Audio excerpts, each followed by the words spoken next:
સુરત જિલ્લા collector Tejas પરમારની TV13 સાથે ખાસ વાતચીત। હાલ સુરતમાં પરિસ્થિતિ સામાન્ય હોવાનું કલેક્ટરનું નિવેદન। કલેક્ટર તેજસ પરમારે જિલ્લાની સ્થિતિ અંગે વિગતો આપી। હાઈવે પર અમદાવાદ અને મુંબઈનો જે રસ્તો છે તે ખુલ્લો થયો। કામરેજ અને પલસાણાના અસરગ્રસ્તોને સુરક્ષિત સ્થળે ખસેડાયા। સુરત જિલ્લાના નેશનલ હાઈવે પર વાહન વ્યવહાર યથાવત।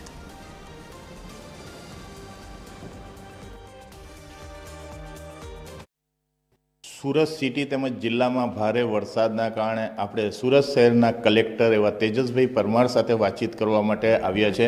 સર, છેલ્લા કેટલાક દિવસોથી સુરત શહેરમાં અને જિલ્લામાં ભારે વરસાદ છે। હાલની શું પરિસ્થિતિ જિલ્લા વિસ્તારમાં?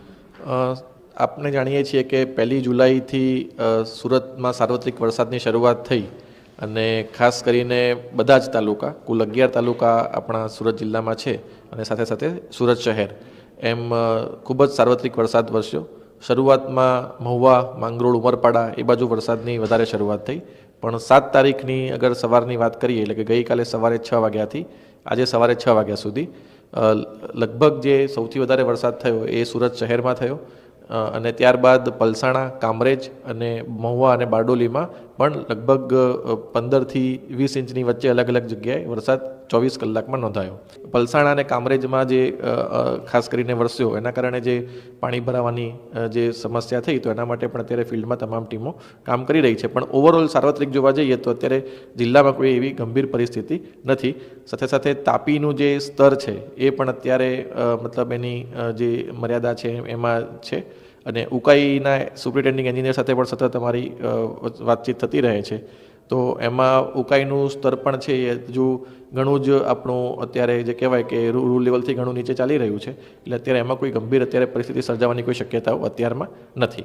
તેમ છતાં પણ અમે સતત અત્યારે ઉકાઈ અને એના સિવાયના તમામ જળાશયોનું ડેઇલી જે છે એ અમે મોનિટરિંગ કરી રહ્યા છીએ। સાથે સાથે ફક્ત સુરત જિલ્લામાં નહીં પણ સુરત જિલ્લામાં જ્યાંથી પાણી આવે છે તે પ્રદેશોમાં પણ કેટલો વરસાદ વરસી રહ્યો છે તેનું પણ સતત મોનિટરિંગ કરવામાં આવે છે, જેથી આગોતરી આપણે કોઈ પણ આવી વરસાદની ઘટના બને અથવા તો અન્ય કોઈ આવી પરિસ્થિતિ સર્જાય તો આપણે આગોતરું આયોજન કરી શકીએ।